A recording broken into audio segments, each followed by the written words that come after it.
കൂട്ടുകാരെ, ഇന്ന് 8ാം ക്ലാസ്സിലെ ഒരു കവിതയിലെ പത്രമാണ് ഇവിടെ കൊടുത്തിട്ടുള്ളത്. PDF മുഖേനയാണ് ഇത് ഞാൻ പറയുന്നത്. അപ്പോൾ എല്ലാവർക്കും ഇഷ്ടപ്പെട്ടെങ്കിൽ ലൈക്ക് ചെയ്യുക, ഷെയർ ചെയ്യുക, സബ്സ്ക്രൈബ് ചെയ്യുക.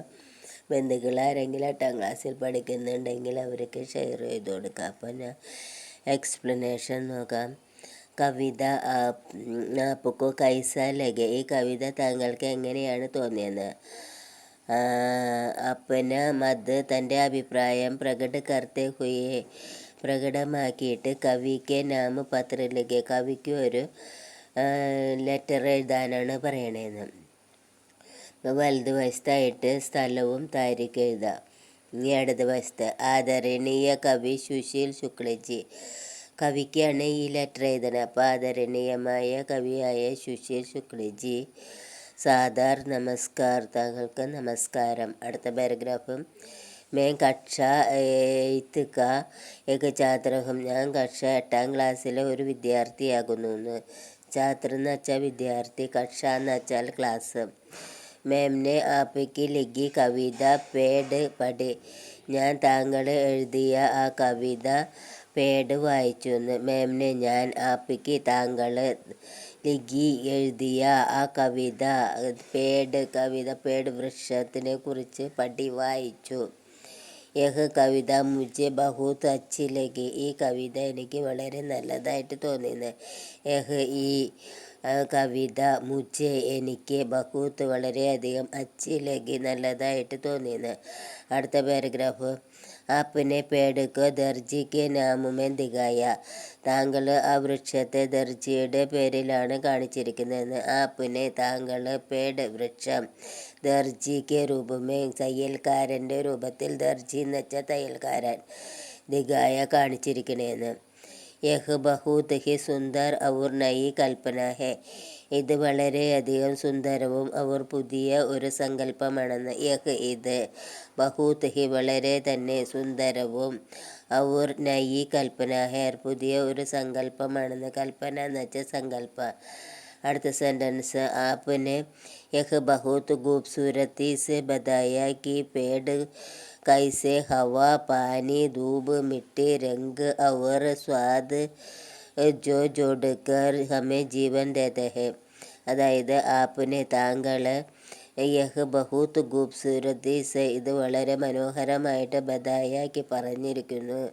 പേഡ് കൈസെ പേഡ് എങ്ങനെയാണ്, ഹവ കാറ്റും, പാനിയും വെള്ളവും, ധൂപ് ചൂടും, മിട്ടി മണ്ണും, രംഗ് നിറവും, അവർ സ്വാദും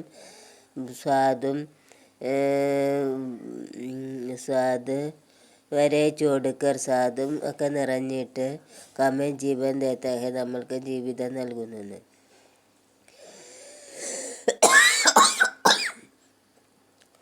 കവിതയ്ക്ക് ഭാഷ സരൾ ഹെ. കവിതയുടെ ഭാഷ സരളമാണെന്ന്. ലേക്കിൻ ഉസ്കെ അർത്ഥ ബഹുത്ത് ഗഹര ഹെ. എന്നാൽ അതിൻ്റെ അർത്ഥം വളരെ ആഴമുള്ളതാണെന്ന്. ഗഹര എന്ന് വെച്ചാൽ ആഴമുള്ളതാണെന്നും. ജബ് ആപ്നെ ലിഖ ധൂപ് സിലെ തോ ബിഗർ ഗയി കതർന ഛായയും तो मुझे लगा जैसे मैं सचमुच उस पेड़ के नीचे गड़ा है. ജബ് ആപ്നെ എപ്പോഴാണോ താങ്കൾ, ലിഖ എഴുതിയത്, ധൂപ് സില ഈ ചൂടുകൊണ്ട് തുന്നുന്നു എങ്കിൽ, ബിഗർ ഗയി ചിതറിയ, ആ കതർന ചായ ആ നിഴലിൻ്റെ കഷ്ണങ്ങൾ ആണെങ്കിൽ, മുझे ലഗാ എനിക്ക് തോന്നി, ജൈസെ മേം സച്മുച്ച് ഉസ് അതായത് ജൈസെ എന്ന് വെച്ചാൽ അപ്രകാരം ഞാൻ വാസ്തവത്തിൽ ആ പേടിൻ്റെ താഴെ നിൽക്കുകയാണോ എന്ന് എനിക്ക് തോന്നിയെന്ന്.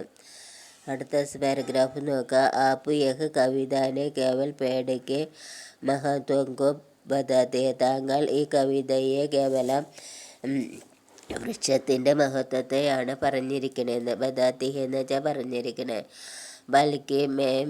बल्कि हमें प्रकृति में प्यार करना और उसकी रक्षा करना भी सीखते हो. എന്നാൽ ഞാൻ പ്രകൃതിയെ സ്നേഹിക്കാനും അതിനെ രക്ഷിക്കാനും പഠിച്ചു. मैं आशा करता हूँ कि आप ऐसी और രചനയെ ലിഖിതനെ लगेंगे. ഞാൻ പ്രതീക്ഷിക്കുന്നു താങ്കൾ അപ്രകാരമുള്ള ഒരു രചനയും എഴുതുമെന്ന്. जो हमें सोचने और सीखने की പ്രേരണ ഞങ്ങളെ ചിന്തിക്കാനും പഠിപ്പിക്കാനും പ്രേരണ നൽകി.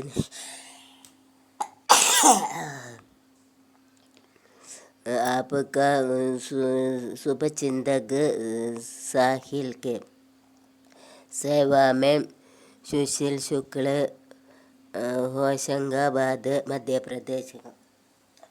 ഹായ് കൂട്ടുകാരെ, അപ്പോൾ എല്ലാവരും ഇത് പഠിക്കുക.